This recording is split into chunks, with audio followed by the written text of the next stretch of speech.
Okay guys, and this dream that I have to share with you today, this one came to me July 3rd here in 2026, just a couple days ago. So I was in a tattoo shop getting a tattoo done over the scar tissue that I have on my legs where I used to cut my legs, okay? And it was like, ended up being a tiny strawberry toy that's like this big. It didn't even cover all of the scars, right?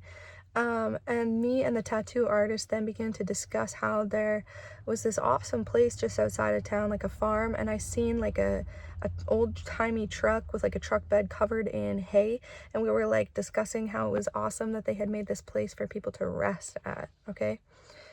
So this portion of the dream where I'm in the tattoo parlor getting this tattoo symbolized like this portion of my life where I'm moving forward from this time in my life where I had begun like cutting to cope with a lot of despair that I had been going through.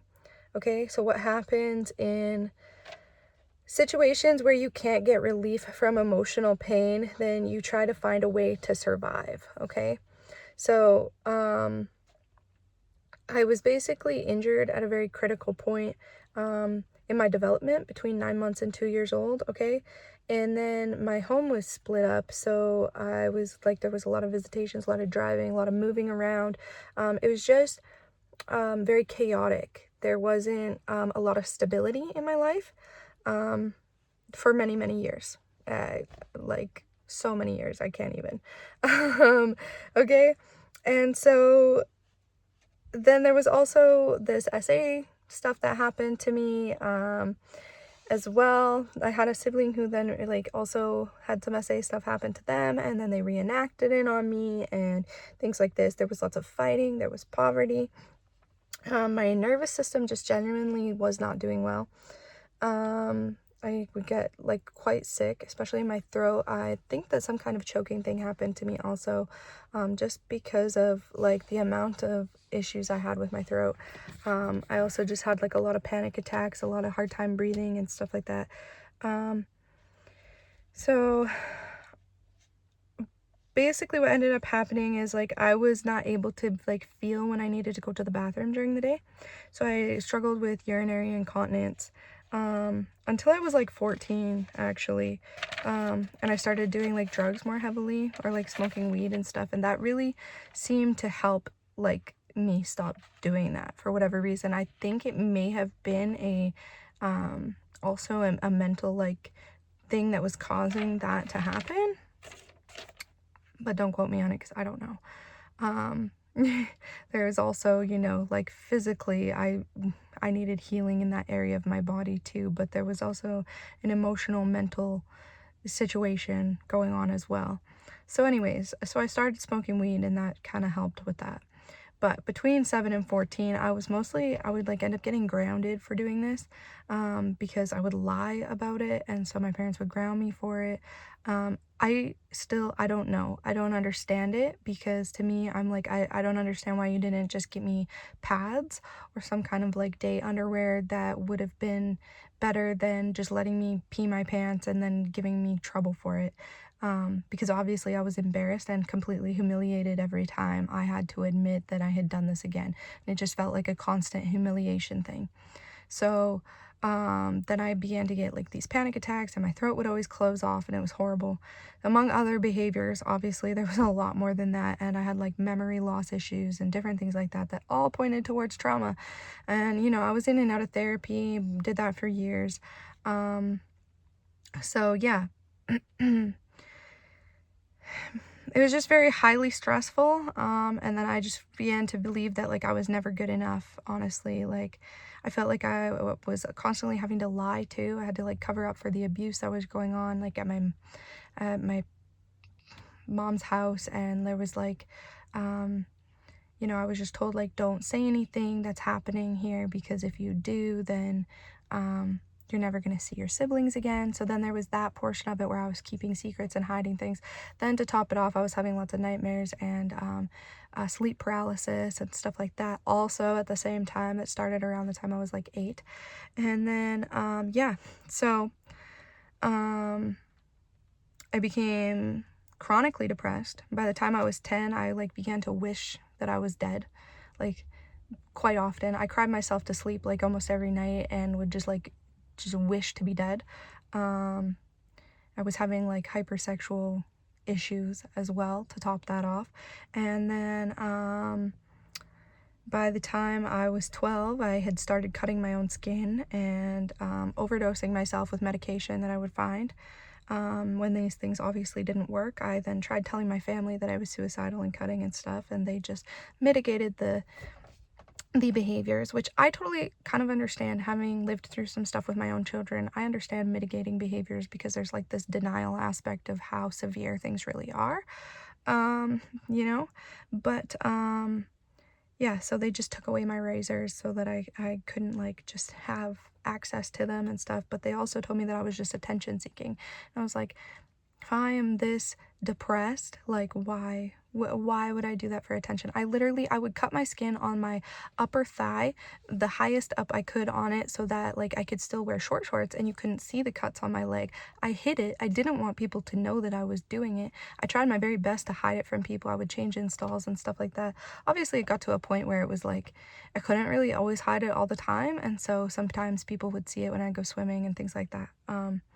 But yeah, I tried to cut also like on the same scar over and over again in the same spot so that like I wasn't creating new scars and stuff like that. And I became methodical about it in a sense. But yeah, the reason I did it was because like it would give me relief from my mental anguish, and it would actually release oxytocin in my body, okay? Which I was like feeling deprived of, right? And now this tiny tattoo that she put on the scars was a little strawberry toy, actually, that my daughter has, okay? And this was supposed to symbolize returning to play, okay? It's a book that I picked up to help me and my children with what we've been through, to cope and to grow and to change, so that we don't have to stay stuck in the same old cycles that I grew up with and stuff, right? So this returning to play, it's a model that I've been using with the kids and myself to help recover from this stuff. And return to play, it's a really good book that you can look up. I can't remember the author's name. If you're interested, just Google it. But it talks about how most of our basic life skills are built through play, which is why people use play therapy to help children when they've been through a hard time and things like that, because that's where you learn your basic skills from. Even like the same skills that you would use in your business office and stuff like that all started when you were a kid in play with people on the park, okay?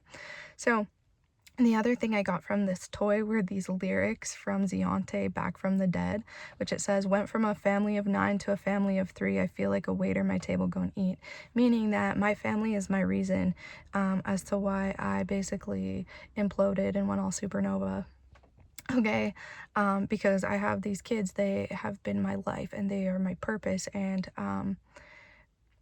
I stand 10 toes down on wanting to make a change and a difference in their lives. You know, so like I've got to the point where I'm not going to beg anymore for anyone to acknowledge the pain that I've been through. I'm just going to transform it for my daughter, for my sons, so they never have to accept the same manipulation, bullying, gaslighting, and abuse throughout their life. Because honestly, like, these kids and God have been my reason to keep going. The other lyric that came to my mind was picked up the gun but it still hasn't shot, from Hard Work God First by Ziante. Okay, and that's just meaning that like I've literally been on the edge of death. I have stared death in the face. I've been there, and like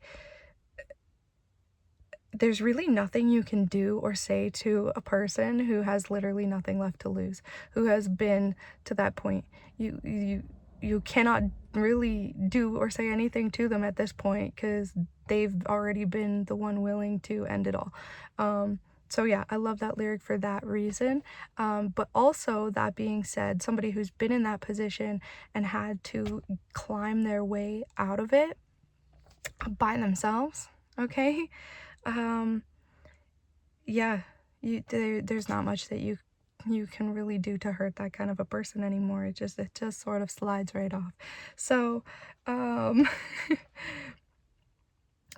the the farm at the end of this dream symbolizes like it oh, it symbolizes a petting zoo in my area, okay? But that itself symbolizes like me changing traditions, changing like the way that I do things, where I go, the places that I spend time with my kids, changing it from the traditions that I grew up with into my own traditions that cultivate peace, play, and rest for myself and my children, okay? Um, then the scripture that I got for this whole dream is Matthew 11:28. It says, "Come to me, all who are weary and heavy burdened, and I will give you rest." Okay? And this morning, when I woke up in my spirit, the song was like in my spirit this morning is "Come As You Are" by Crowder. And the lyrics are, "Lay down your burdens, lay down your shame. All who are broken, lift up your face. O wanderer, come home. You're not too far. So lay down your hurt, lay down your heart, come as you are.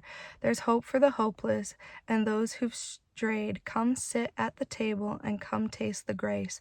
There's rest for the weary and there's rest that endures. Earth has no sorrow that heaven can't cure." All right. So I hope this word blessed y'all today. Take care. Bye.